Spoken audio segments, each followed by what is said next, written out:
मंगल की रात को भारत ने पाकिस्तान में जो अटैक्स किए, पाकिस्तान ने जिस तरह से उनके जेट्स को निशाना बनाया, उसके बाद थोड़ी सी ये बहस चल रही है कि क्या हमने हिसाब बराबर कर दिया या अभी नहीं। तो इस पूरे मामले पे आज पार्लियामेंट में भी तकारीर हुई, प्राइम मिनिस्टर भी टीवी पे आए, फिर फौजी तर्जुमान भी आए। लुबे लुबाब प्राइम मिनिस्टर का क्या था, पहले वो सुन लेते हैं। कल रात को जनाब स्पीकर, हिंदुस्तान ने पूरी तैयारी के साथ 80 जहाज इस हमले में शरीक थे और उन्होंने पाकिस्तान में 6 जगहों पर 6 शहरों पर हमला किया। यूं ही हिंदुस्तान के जहाजों ने पेलोड उन्होंने रिलीज किया। हमारे उकाब, झपटे और आनन फानन 5 जहाज, जिनमें 3 राफेल, उनको मार कराया और उनको ऊंधे मुंह वो कश्मीर पर जाकर गिरे, अपनी तरफ से, आपकी तरफ से, ऐवान की तरफ से और पाकिस्तान के 24 करोड़ अवाम की तरफ से मैं सलाम पेश करता हूँ। कहते थे हिंदुस्तान ने पाकिस्तान को कन्वेंशनल वॉरफेयर में बहुत पीछे छोड़ दिया है, कल रात को उनका होश ठिकाने आ गया है। 5 जहाज जो ऊंधे मुंह गिराए हमारे शाहीनों ने, ये 5 के बजाय शायद 10 हो जाते, लेकिन एहतियात से काम लिया हमारे हवाबाजों ने, हमारे शाहीनों ने। तो इस धुआंधार खिताब के बाद एक तासुर ये उभरा कि शायद हमने जवाब दे दिया है उनके जेट्स गिराकर। और पार्लियामेंट में जब वफाकी वजीर राना सना निकल रहे थे तो सहाफ़ियों ने इस बारे में उनसे सवाल किया, सुनिए उन्होंने क्या कहा।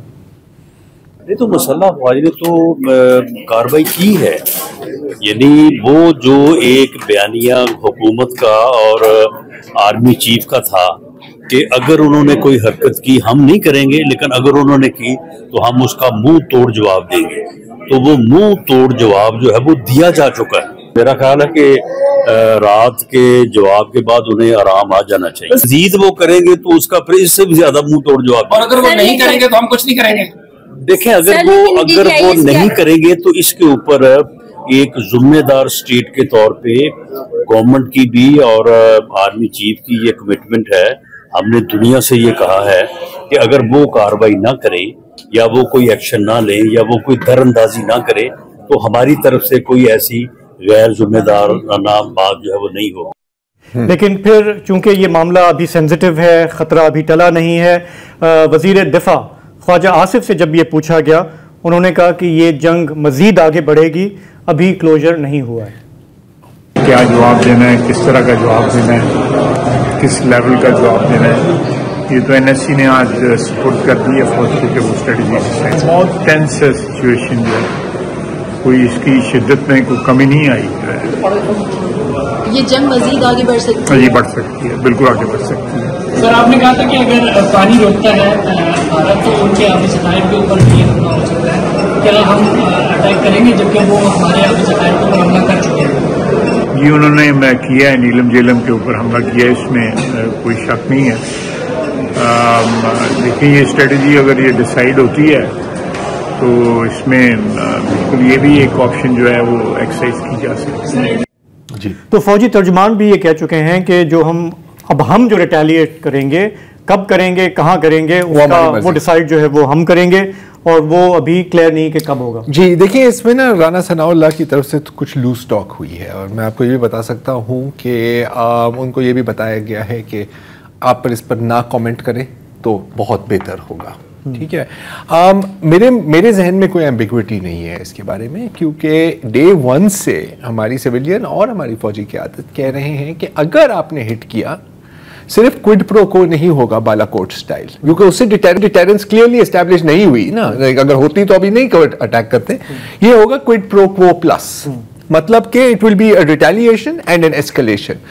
अब ये कितना ऊपर जाता है ये फिर एक अलग सवाल है। अभी एक कंसर्न क्या है हमारे यहाँ कि अगर ये हमने जाने दिया तो ये एक नया नॉर्मल बन जाए। जो पहले सर्जिकल स्ट्राइक्स हुई, बालाकोट हुआ, अब ये हो गया। अगर हमने इसी पे इक्तफा किया तो फिर वो भारत को होगा कि जी कभी भी मेरा मूड खराब है तो मैं 2-4 मेरा मूड खराब है, मेरे यहाँ चुनाव है, मेरे यहाँ सर में दर्द है, आज मेरी बीवी मेरे से लड़ी है, आप अटैक कर देंगे। This is India, we have to understand what we are dealing with here ना। दूसरी बात है कि अभी इंडिया के इंटरेस्ट में है कि यार चीजें अब डीएस्केलेट हों। देखें, हमने अटैक कर दिया, हमारे जहाज गिर गए, वो तो मान ही नहीं रहे, वो एक अलग बात है, लेकिन बस अब बस बहुत हो गया है ना। और इसी सिलसिले में अजित डोवाल की बात हुई है चाइनीज फॉरेन मिनिस्टर वैंग यी से, और यहाँ इस वक्त पर उनकी बात का एक ही मकसद हो सकता है कि जी आप थोड़ा सा ना पाकिस्तान को समझा दें कि यार अब आप हिट बैक ना करें, हो गया यार बस छोड़ दो, लेकिन आप इस तरह नहीं छोड़ सकते, कम से कम that is my view. Ijaz Haider हमारे साथ है, मैं उनका भी व्यू लेना चाहूँ। इजाज, कुछ लोग शायद इंक्लूडिंग राना सनाउल्लाह साहब, उनका ख्याल है कि जी बस हो गया है अब काम, डिटरेंस एस्टैब्लिश हो गई है, आपकी क्या राय है? शुक्रिया ज़रार। देखिए बात यह है कि राना सनाउल्लाह जो रैंड कॉरपोरेशन के फैसलाबाद चैप्टर में जो पक के तैयार हुए हैं, उनको इस बात का एहसास होना चाहिए कि उनको स्ट्रैटेजी के बारे में उतना ही पता है जितना मुझे एस्ट्रोफिजिक्स के बारे में पता है। तो इसलिए अगर वो अपना मुंह बंद करके रखें तो वो पाकिस्तान और पाकिस्तानियों के हक में बहुत बेहतर होगा। इसी तरह जो हमारे वजीर दिफा भी हैं, वो अगर कच्चा पहन के एक दफा दोबारा कॉमरेड माओ की तरह जो है, कॉमरेड माओ ने तो यांगसी में जो है ना स्विमिंग की थी, तो वो मराला रावी लिंक कनाल में जो है अगर छलांग लगा के उस हद तक अपने आप को रखें तो काफी मुनासिब होगा। देखिए बात यह है कि आप लोगों ने तो अपने इब्तदाइये में, बिकॉज आप लोगों का जो एक बहुत ही जो शानदार बात है वो कि आप अपनी तहकीक जो है वो बहुत अच्छे तरीके से करते हैं, तो आपने तकरीबन सारी बातें तो कर दी हैं। मैं सिर्फ ये कहता चलूं कि ब्रीफली कि जो भारत के हमले के दौरान जो हमारी जवाबी कार्रवाई थी, जिसमें उनके जहाज हमने गिराए हैं और जिसके अंदर हमने उनका एक वो हेरॉन मार्क 2 जो कि इसराइली जो है वो अनमैन्ड कॉम्बैट एरियल व्हीकल है वो भी गिराया है, ये काफी नहीं है। I want to make this very clear.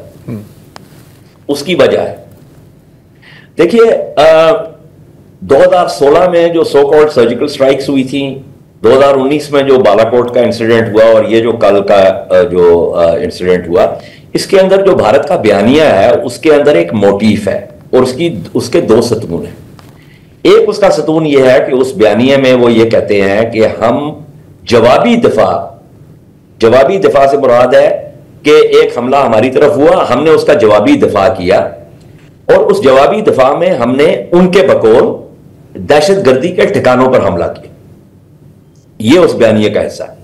और उसके बाद साथ ही वो ये बात करते हैं कि चूंकि हमने फौजी ठिकानों पर या किसी और ऐसे जो है वो ठिकाने को टारगेट नहीं किया, तो इसलिए हमारा जो एक्शन है वो नॉन एस्केलेटरी है। This is sheer poppycock. और हमने इसी के खिलाफ जो है वो डिटरेंस क्रिएट करनी है, और वो डिटरेंस जो क्रिएट करनी है उसके लिए हमें एस्केलेशन रिस्क लेना पड़ेगा। अब मैं अगर आपकी इजाजत से, देखिए ये एक जौहरी छतरी है बरे सगीर के ऊपर। उस जौहरी छतरी के अंदर अगर भारत ने यह फैसला किया है कि वो रिस्क अवर्स नहीं है और वो उसके अंदर एक रवायती जंग के हवाले से एक स्पेस क्रिएट कर सकता है जिसमें वो पाकिस्तान को सजा दे सकता है, तो फिर हमारा जो सिग्नल बैक है वो ये नहीं हो सकता कि हम एस्केलेशन अवर्स है। हमारा फिर सिग्नल ये होना है कि हम एस्केलेशन अवर्स नहीं है, और हमारी जो जवाबी कार्रवाई होगी दैट विल थ्रो, वो जो गेंद है वो भारत के कोर्ट में चला जाएगा कि अब अगर आपने जवाबी कार्रवाई करनी है तो the onus for escalation is on you. ये एक बहुत अहम नुक्ता है जिसको हमें समझना होगा। दूसरी बात यह है कि जब मैं एस्केलेशन अवर्स के हवाले से बात करता हूं तो इसका यह मतलब नहीं है कि आप खुदकुश हमला कर रहे हैं, नहीं। इसका मतलब यह है कि आपने जो भी जवाबी कार्रवाई करनी है उसमें जो आपने टारगेट सिलेक्शन करनी है, जो अहदाफ का चुनाव करना है, उसको आपने करना है इस हवाले से कि आपने उस पॉइंट के ऊपर एस्केलेशन डोमिनेट भी करनी है और एस्केलेशन कंट्रोल भी करनी है। अब इसके अंदर वसत साहब ने गालबन ये बात की थी ये डैम्स वगैरह के हवाले से। अब इससे ये एक इत्तेफाक की बात है और सितम ज़रीफी भी है कि इसमें जो बात हुई आर्टिकल 17 जो 1956 का है, उसका उन्वान है न्यू दिल्ली ड्राफ्ट रूल्स, और उसके अंदर यह कहा गया है कि in order to safeguard the civilian population from the dangers that might result from the destruction of engineering works or installations such as hydroelectric dams, nuclear power stations, or dikes through the releasing of natural or artificial forces, the states or parties concerned are invited to blah blah blah. तो ये अब आपने फैसला करना है कि 4 सुर्ख लकीरें इस दफा उबूर की गई हैं, और वो 4 सुर्ख लकीरें क्या है? पहली लकीर ये है कि भारत ने मल्टीपल साइट्स को टारगेट किया है। ये एक सुर्ख लकीर है जो भारत ने उबूर की है। दूसरी सुर्ख लकीर जो है वो भारत ने ये उबूर किया है कि उसने इन एडिशन टू आजाद कश्मीर पंजाब के हार्टलैंड में जो है वो उसने स्ट्राइक्स की। तीसरी उसने सुर्ख लकीर जो उबूर की है वो ये है कि उसने सिविलियंस का कत्लेआम किया जिसमें औरतें और बच्चे शामिल हैं। और चौथी सुर्ख लकीर ये है कि उसने ये नीलम झेलम हाइड्रो इलेक्ट्रिक जो प्रोजेक्ट है इसके ऊपर उसने, वो ठीक है वो इतना कोई फंक्शनल नहीं है, but that's not the point. और उस अमल को आपने देखना है जो भारत ने हम पर हमला करने से, फौजी हमला करने से पहले जो इंडस वाटर ट्रीटी के हवाले से जो फैसला किया है, आपने उसको उस हवाले से देखना है। और बैनुल अक़वामी कानून के मुताबिक stoppage of water to the lower riparian is a legitimate casus belli, यानी कि वो बैनुल अक़वामी कानून के तहत अगर अपर राइपेरियन जो ऊपर वाला है वो अगर नीचे वाले का पानी रोकता है तो नीचे वाले को इस बात का हक हासिल है कि उसके ऊपर वो जंग का आगाज कर सकता है।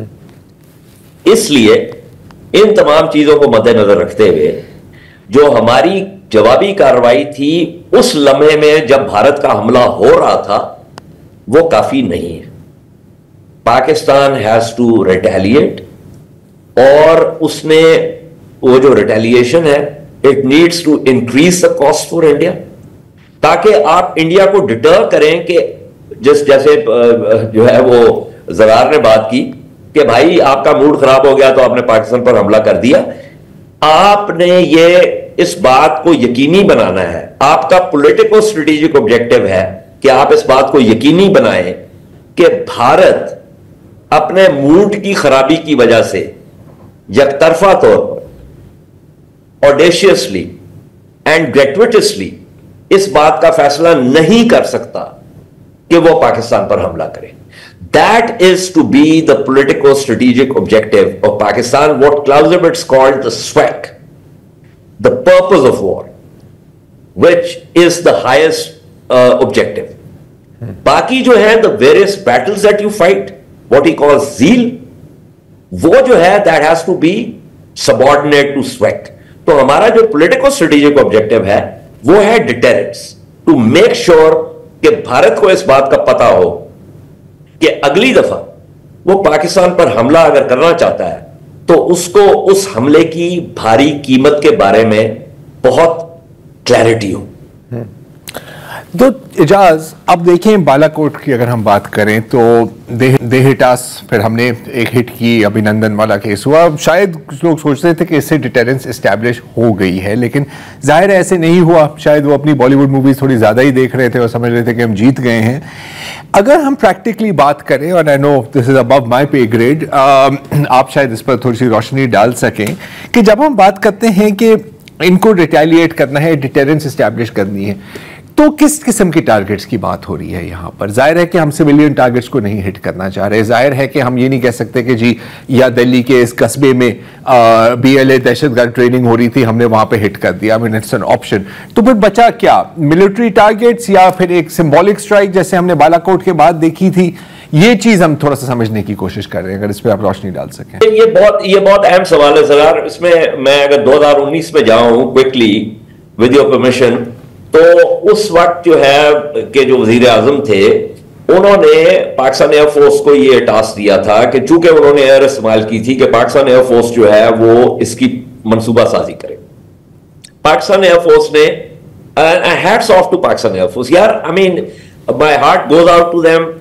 जब से पाकिस्तान बना है, this is one service that has really proven itself. और मैं आपके प्रोग्राम के तवस्सुल से ये बात रिकॉर्ड पे रखना चाहता हूं।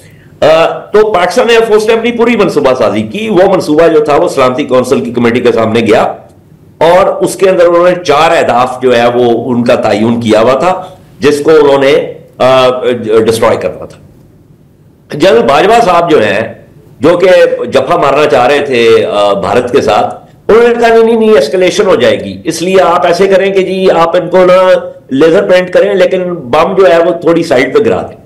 मैंने उस वक्त भी ये लिखा था और मैं इस बात पर अभी भी कायम हूं, बल्कि मैंने 2016 के वक्त भी ये कहा था कि जब तक आप ये जवाब नहीं देंगे, जब तक आप इस ईवल को इसी वक्त इसके सर पर हथौड़ा नहीं मारेंगे, ये आपके गले पड़ जाए। मैं ये कहता हूं कि वो हमें चले 4 नहीं तो उनका जो पीओएल डंप था, and it's a huge POL dump, जहां से पेट्रोल, ऑयल, लुब्रिकेंट जो है उनकी सारी नॉर्दर्न फोर्सेस को जाता है, we should have destroyed that. So resolve and capability and assuring के जी हम रिस्क अवर्स नहीं है, हम एस्केलेशन अवर्स नहीं है। That is the only lesson that you have to teach to India. मैं आपकी तवज्जो इस बात पर मबजूल कराना चाहता हूं कि ये जो 56 इंच छाती वाले जो मोदी साहब हैं, जब गलवान में इनको फेंटी पड़ी चीन की तरफ से, तो ये भी बात मानने के लिए तैयार नहीं थे कि चीन जो है वो डर आया। और आपको याद होगा कि उस जमाने में इनके ऊपर बहुत तनकीद हुई भारत में कि ये मानने के लिए तैयार नहीं है कि चीन डर आया। क्यों नहीं मान रहे थे? क्योंकि इनके ऊपर 1962 की लड़ाई का नफसियाती असर अब तक है।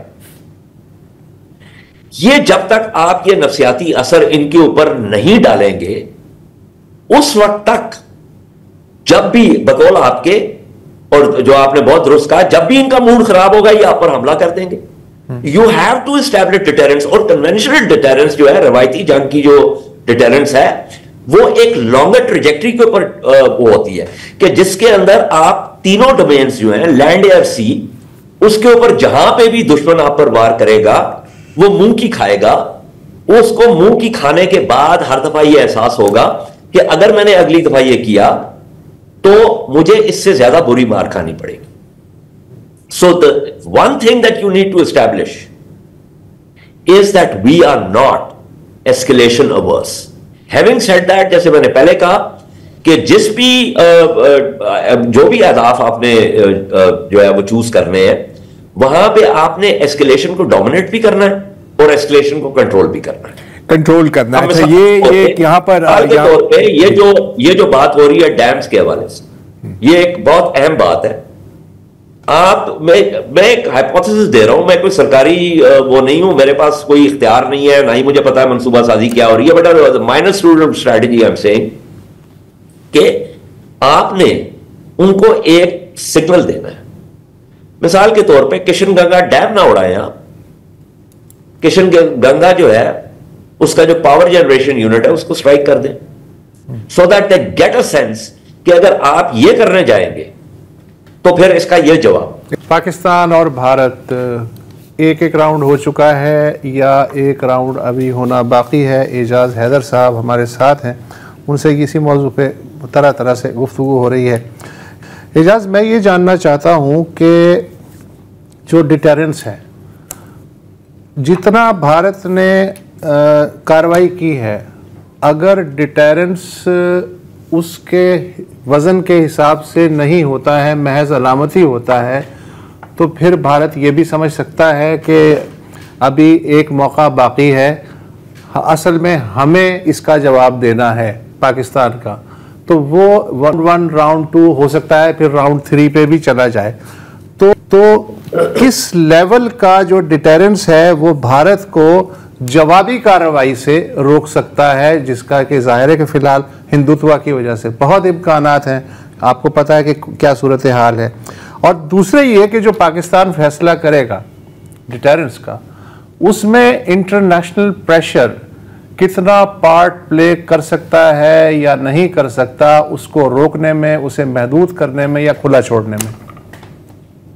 उस साहब, ये बहुत ही अहम सवाल है। मैं इसको थोड़ा सा ये कहना चाहूंगा कि देखिए, ये भारत ने जो ये लिमिटेड वॉर का जो कॉन्सेप्ट है जो शुरू किया, और उसके ऊपर इन्होंने एक्सरसाइज भी की, उसको वैलिडेट करने की भी कोशिश की, उसके अंदर ये पूरा आइडिया था कि जो इंडिपेंडेंट बैटल ग्रुप्स होंगे वो आईबीजीज 8 आईबीजीज जो हैं उनके अंदर जो है वो स्ट्राइक एलिमेंट्स भी होंगे, सपोर्ट एलिमेंट्स भी होंगे। और उसके अंदर पूरा कॉन्सेप्ट ये था कि जब भारत ने वार करना होगा पाकिस्तान पर तो 72 से 96 घंटे में जो 2 से 3 आईबीजीज जो हैं वो ब्रेकआउट ऑपरेशंस करेंगी टुवर्ड्स द पाकिस्तानी साइड, और जो उनके पिवट डिविजन्स होंगे वो फॉरवर्ड ऑब्स्टिकल्स पर डिप्लॉय हो जाएंगे। और उसके अंदर पूरा मफरूजा ये था कि भारत जो है वो पाकिस्तान की जो फोर्सेस हैं, चूंकि वो 2 या 3 एक्सिस से उनको टैकल करेगा तो उनकी जो कोहेजन है उसको डिसरप्ट करेगा और उनको डिफीट करेगा। लेकिन उसके पीछे एक और बहुत बड़ा मफरूजा शामिल था, और वो ये था कि जो बैनुल अक़वामी जो एनवायरनमेंट है डिप्लोमेटिक, वो भारत के हक में होगी। तो उस मफरूजे के अंदर यह था कि चूंकि वो सारे जो बैनुल अक़वामी रियासतें हैं वो भारत के साथ हैं और भारत के पास एक रिवायती जो है वो जो लड़ाई है उसकी सलाहियत पाकिस्तान से ज्यादा है, तो भारत जब हमला करेगा तो वो पाकिस्तान के दांत खट्टे कर देगा। अब उसके बाद चूंकि पाकिस्तान की नाक से खून निकलना शुरू हो जाएगा तो पाकिस्तान के पास 2 ऑप्शन होंगी, या तो ये कि वो बैक डाउन करे या ये है कि वो जवाबी कार्रवाई करे। उस जवाबी कार्रवाई में भी भारत पाकिस्तान के दांत खट्टे कर देगा और उसके बाद पाकिस्तान जो है वो बैक डाउन कर देगा। पूरा मफरूजा, ये पूरी एक थियरी थी जिसके ऊपर इन्होंने अपनी एक्सरसाइजेस की, उसको वैलिडेट किया और सारा कुछ किया। और उसके अंदर बहुत सारे मगरबी मुबसरीन और एक्सपर्ट्स जो हैं वो भी इनकी इक्तदा में जो है इनके पीछे पीछे जो है वो नमाज पढ़ रहे थे। 2019 में हमने देखा कि ये सारा जो मफरूजा था ये सर के बल खड़ा कर दिया हमने। तो ये तो बात हुई मफरूजे के हद तक। अब इसके अंदर जो आपने एस्केलेशन की, देखिए बात यह है कि न्यूक्लियर ओवरहैंग में एस्केलेशन जो है उसका रिस्क तो हमेशा होता है। सोवियत यूनियन और अमेरिका के दरमियान जो क्लोज कॉल्स हुई जिसके अंदर क्यूबन मिसाइल क्राइसिस भी था, उन क्लोज कॉल्स के बाद सोवियत यूनियन और अमेरिका ने यह फैसला किया कि डायरेक्ट लड़ाई नहीं हो सकती, विच मीन्स कि the centre has to hold, and centre being central Europe. जो पेरिफेरी है वो डिस्टेबलाइज हो सकती है, जिसमें एशिया, साउथ ईस्ट एशिया, लातीनी America, blah blah blah, proxy wars, this that and the other, एक किसी को सपोर्ट कर रहा है, दूसरा किसी को सपोर्ट कर रहा है, which essentially gave to the literature the term instability-stability paradox.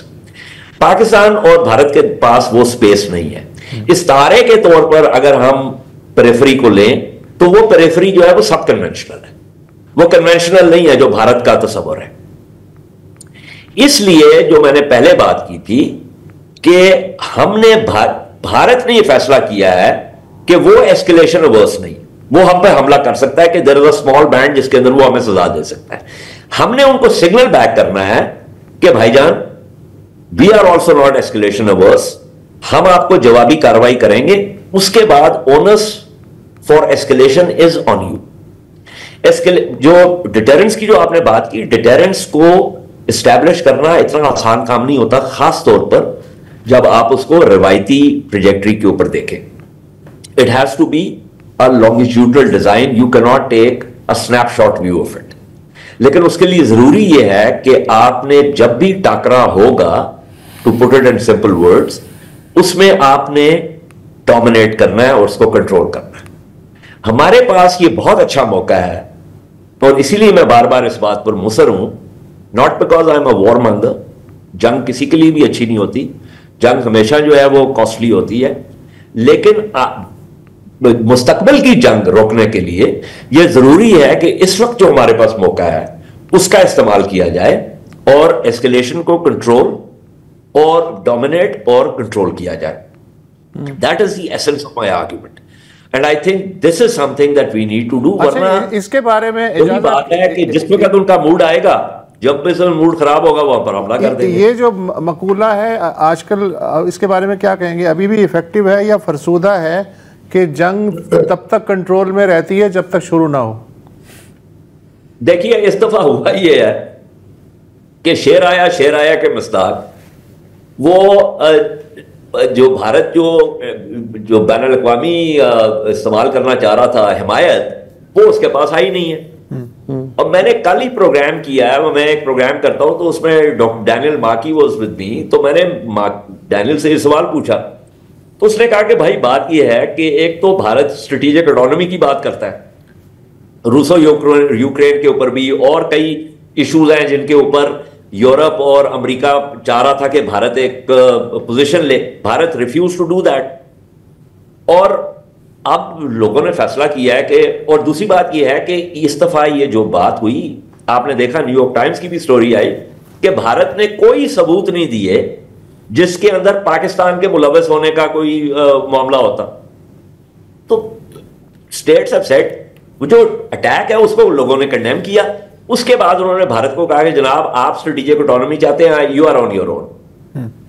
अब आपको याद होगा, आप लोग ये ट्विटर और सोशल मीडिया को मुझसे ज्यादा बेहतर मॉनिटर करते हैं, कितने बहुत सारे ये जो इंडियन ओपिनियन मेकर्स के ट्विटर हैंडल्स जो हैं, जो जंजीर जनी करते फिर रहे थे कि जी हमें तो जो है ना ये सारे लोग जो है ये पुरसा कर रहे हैं लेकिन हमायत कोई नहीं कर रहा। और इनके जो वजीर खारजा हैं जयशंकर साहब, उन्होंने भी कहा कि जी we need partners, we don't need preachers, which is very clear कि इनके पास वो बैनुल अक़वामी हिमायत नहीं है। अब ये अपने ओन पर है, इन्होंने वार कर लिया, उस वार के दौरान हमने जवाबी कार्रवाई कर ली, इसके बाद अब हमको अपनी जवाबी कार्रवाई कर। मैं इस बात पर बार बार इसरार कर रहा हूं कि ये समझना या ये कहना कि हमने जो उनके जहाज गिरा दिए हैं that is enough, that is not enough. Okay, ठीक है, मेरा ख्याल है कि आपने बहुत ही अपना मजबूत केस रखा है एक हॉकिश अप्रोच के लिए कि हमें क्या करना है। Thank you very much. मैं इसको हॉकिश नहीं कहूंगा या नहीं, आई थिंक रियलिस्टिक। सुन लें, रियलिस्टिक हो या कुछ भी हो, हॉकिश इस तरह से है कि when you are calling for escalation you are saying कि it's necessary, it's unavoidable, and that was the only thing that will teach them lesson. पिछले 2 हफ्ते से जो हम भारत से जो कुछ हम सुन रहे थे, मुझे आज की गुफ्तगू में, एजाज की गुफ्तगू में तकरीबन वो लगा कि वो मिरर इमेज है। पिछले 2 हफ्ते से वहाँ पे एग्जैक्टली यही बातें हो रही थी कि हमें पाकिस्तान को सबक सिखाना है, पाकिस्तान बार बार ये करता है हमारे देश के अंदर, हमने उसको सबक नहीं सिखाया तो ये चलता रहेगा, और मोर और लेस वो सेम आर्ग्यूमेंट्स हैं। होगा। मेरा सिर्फ इशू ये है कि ये बात बिल्कुल ठीक है, ये हमारे देखें ना, जहाँ हमला कहाँ करना है, कब करना है, हमारे फौजी तर्जुमान ने कहा जी फैसला हम करेंगे और वही करेंगे। ये टॉक शोज में ये बातें तय नहीं होंगी। भारतीय मीडिया ने जिस तरह से पूरा वॉर गेमिंग की, सब कुछ किया, मेरा ख्याल है हमें इस लिहाज से थोड़ी सी एहतियात करनी चाहिए कि ज़ाहिर जज्बात होते हैं, जब आपके मुल्क के अंदर हमला होगा तो आप कहेंगे कि नहीं हमें डिफेंस का राइट है, हम रिटेलिएट भी करेंगे। लेकिन अगर आप ये कहें कि जी कि ये वाहिद ऑप्शन है वरना फिर आपकी एग्जिस्टेंस जो है वो थ्रेटन्ड है, मेरा ख्याल है because we are nuclear nations हमें फिर भी कॉशन अर्ज करनी चाहिए कि बिल्कुल अपने ऑप्शंस को देखें। मेरा ख्याल है आज जो राना सना जो बात कर रहे थे या ख्वाजा आसिफ भी कर रहे थे, वो इसी चीज़ को रिफ्लेक्ट करता है कि आपकी डिसीजन मेकिंग में ये दोनों थॉट प्रोसेसेस होने चाहिए। आपको कॉस्ट बेनिफिट एनालिसिस भी करना चाहिए, आपको सिर्फ ये जज्बात में कि जी के वो जिस तरह से हम बयानबाजी सुन रहे हैं ना, उधर से भी सुन रहे हैं, यहाँ से भी सुन रहे हैं, इट इज सो सिमिलर कि आप कभी कभी भूल जाते हैं कि ये कौन से मुल्क से बयान। लेकिन इसमें कभी ये नहीं भूलना चाहिए कि पहल किसने की है। ठीक है, एक वन। दूसरी बात है कि सर आप देखो ना, नहीं मैं एक सेकंड मेरी बात सुन, उनका पॉइंट ऑफ व्यू भी मिरर इमेज है। वो कहते हैं जी पहल हमने नहीं की, पहल आपने की है। आपने कहा जज्बाती, I think it is a logical decision, because आप देख रहे हैं कि आपके पड़ोसी की मेंटल स्टेट क्या है, आप देख रहे हैं कि देखो ये तो हमने एजाज की बात सुन ली ना, उन्होंने नहीं तो आई एम एग्री, काफी डिटेल में उन्होंने बात की, तो मैं वही कह रहा हूं, बहुत ही हमें खामोशी से बैठ के सुना, वो एग्जैक्टली यही चीज आर्ग्यू कर रहे थे, ये हमने सुन ली। मैं ये कह रहा हूं कि ये बातें अपनी जगह पे बिल्कुल ठीक हो सकती हैं। मेरा अपना ये ख्याल है, क्यों हम इंडियन मीडिया का मजाक उड़ाते हैं जब वो वहां पे आके स्ट्रेटजी के नाम पर, डिफेंस के नाम पर, डिटरेंस के नाम पर दे आर अर्जिंग कि जी बस हमला करना ही है, कोई ऑप्शन नहीं है। जब ये, हालांकि उन्होंने कहा कि मैं वॉर मॉन्गर नहीं हूँ, मैं वॉर हिस्टेरिया की बात नहीं कर रहा, वो ठीक है उस हद तक, लेकिन मैं फिर भी ये कहूँगा कि आपको फिर भी अपना एक कॉस्ट बेनिफिट करना होगा, आपको अपने मुल्क के हालात देखने होंगे, आपने ओवर कॉन्फिडेंस भी नहीं करना है कि जी के चूंकि हमारे पास ये हथियार हैं और हमने कई दफ़ा मार के कर भी लिए हैं तो हमें एस्केलेट करना है, हमें नेक्स्ट लेवल पे जाना है। बिकॉज देखो इशू क्या है, वहां से भी एग्जैक्टली यही थिंकिंग है फर्स्ट ऑफ ऑल, और जब आप इस सीढ़ी पे चढ़ते जाएंगे तो आखिर में क्या होगा, कभी एक मैं छोटी सी बात कर लूँ कि जब इन्होंने बात की कि क्यूबन मिसाइल क्राइसिस की, आखिर में कैसे डिफ्यूज हुआ, somebody had to talk to somebody, कि जी हमें we need to back off, हम अब बहुत दहाने पे आ गए हैं कि अब हम फेस टू फेस आ गए हैं। Do we want to get to that stage? जिस तरह के हमारे मुल्क हैं, जिस तरह के कौन है जिससे आप बात कर सकते हैं? I mean first of all देखिए, दूसरी बात है आप बार बार एस्केलेशन का लफ्ज इस्तेमाल कर रहे हैं, मैं तो रिटेलिएशन का लफ्ज इस्तेमाल कर रहा हूं। वो भी रिटेलिएशन की बात कर रहे थे ना। देखो देखो देखो देखो, एक बंदा झूठ बोल रहा है वो एक अलग बात है, अब उसको नहीं हम बराबर में नहीं ले सकते यार। इंटरनेशनल मीडिया खुद मानता है कि आपने कोई प्रूफ नहीं दिया, तो हम उनके बयान को हम इतनी वजन नहीं दे सकते। इन दिस केस आप बराबरी नहीं कर सकते। अपने सेल्फ राइचियस में आप इस जगह पे नहीं आ सकते। आप किस तरह कि हमारा पॉइंट ऑफ व्यू 100% सही है, आप बात कर रहे हैं इमोशनल, सेल्फ राइचियस, एस्केलेशन, मैं ये बात ही नहीं कर रहा। मैं आप दोनों से एक सवाल करना चाहता हूँ कि ठीक है आपकी बात दुरुस्त है कि अब जितना हो गया, अब हमें और लेटर नहीं चढ़ना चाहिए। फ़र्ज़ करें 3 महीने बाद वो एक और चपेट टिका देता है, कोई वारदात होती है कश्मीर में या कहीं भी, बगैर सबूत दिए वो कहता है इन्होंने किया है धड़, क्या करेंगे फिर? ओके, मफरूजा आ गया ना, फर्ज करें। मफरूजा नहीं 2016 के बाद से कोई चीज फर्ज करें कि आप एस्केलेट करते हैं, वो तो आपको बता भी रहते हैं कि टारगेट दिए हैं, किशन गंगा है, फलाना है, ठीक है ना, उन्होंने बता भी दिया, मिसाल के तौर पे आप वो करते हैं, आप ये समझ रहे हैं कि आइंदा के लिए डिटरेंस क्रिएट हो जाएगी। Can you be sure? वो ये कह रहे हैं कि आपको ये रिस्क लेना पड़ेगा। आप ये रिस्क लेके आखिर कहां तक जाके खड़े होंगे? दूसरा तरीका ये है कि हर 2-3 साल बाद चपेट खाते रहे। नहीं, हमने सिर्फ खाई नहीं है, हमने मारी भी है। देखें कहां मारी है? नहीं, हिस्ट्री की बात कि माजी में हमारी जो जंगें हुई हैं, आपको पता है कि वो जंगें कैसे हुई, ठीक है ना। लेकिन मैं ये कह रहा हूं कि आप हमें भी जिम्मेदारी का मुजाहरा करना है। तकल्लुफ नहीं है कि यू कैन नॉट अपीज अ हेगेमॉन। नहीं, ये अपीजमेंट की बात ही नहीं, ये अपीजमेंट इंडिया के लिए ये अपीजमेंट। कम से कम बॉम्बे अटैक में उसने जो है वो ऑडियो रिकॉर्ड पेश किया था, कम से कम है। इस अपील में उसने अब तक क्या पेश किया? हमारा जो स्टांस था वो मॉरल ग्राउंड पे, डिप्लोमेटिक ग्राउंड पे, मिलिट्री ग्राउंड पे बिल्कुल ठीक रहा है। हमने ये 2 हफ्ते में हमने ये बात की, तो हम इक्वेट नहीं कर सकते। लेकिन अब जहां पे आप खड़े हैं, मैं सिर्फ ये कह रहा हूं कि आपने उसी जंगी जुनून को रिफ्लेक्ट नहीं करना है जो 2 हफ्ते हमने वहां पे देखा है। आपने सेंसिबली आगे बढ़ना है। आपने यहाँ के मीडिया में कितना जंगी जुनून है? कौन सा जंगी जुनून? नहीं, एज कंपेयर टू नहीं, मैं कह रहा हूँ कि जो वहां से हमने देखा है 2 हफ्ते, देखो इट इज अ फॉल्स। हम अगर हम यहाँ के मिरर करने लगे, ये मिरर की बात नहीं हो रही सर। देखिए बात सुने, सिंपल सवाल है। जैसे वुसरत ने कहा, ठीक है, आपने बालाकोट में आपने एस्केलेट नहीं किया, बकौल आपके ना, यूज द सेम लैंग्वेज, आपने एस्केलेट नहीं किया, आपने रिटेलिएशन मारी, वो भी एक तरह से symbolic. Did it work? Well, देखिए ना, अगर आप चाहें, जब आप चाहें तो आपने आखिर 4 साल तक लाइन ऑफ कंट्रोल पे आपने किया ना, दोनों ने किया। नहीं, देखें, ये इतना नहीं करें सारा क्रेडिट मेरा है, सारा ब्लेम उधर है। जब आप किसी भी कॉन्फ्लिक्ट में होते हैं, मैं सिर्फ ये कह रहा हूं कि I am not a military general, ठीक है ना, और वो उनका काम है, उनको ज्यादा पता होगा। मैं तो कभी किसी को दूंगा कि जी के आज रात हमला करें, घुस के मारें, यहां पे मारें, वो उनका काम है, उनको पता है। I will leave it to them. मैं सिर्फ ये कह रहा हूं कि हमें फिर भी ये सोचना होगा, आपकी कॉस्ट बेनिफिट एनालिसिस आपने करनी होगी, आपने सोचना होगा। And I think preference should be D escalation. ये जो पॉइंट ऑफ व्यू है और उनका point of view, I respect it, कि इसके सिवा कोई चारा नहीं है। आपने अगर ये नहीं किया तो आप पिटते रहेंगे। मेरा ख्याल ये थोड़ा सा रिस्की है। और मेरा ख्याल है कि इससे ज्यादा रिस्की है कि भारत की नजर में आप डर गए, because then they will hit you every 2 months। यार वो भी एग्जैक्टली यही कह रहे थे ना 2 हफ्ते तक कि अगर हमने नहीं किया तो पाकिस्तान फैल जाएगा कि जी हम कुछ यार उनका एक लॉन्ग टर्म हेजेमोनिक डिजाइन है, हमारा उन पर लॉन्ग टर्म हेजेमोनिक डिजाइन नहीं है। आप इन दोनों चीजों को एक कतार में नहीं खड़ा साहब कह रहे हैं कि हमें वाइंड अप करना है।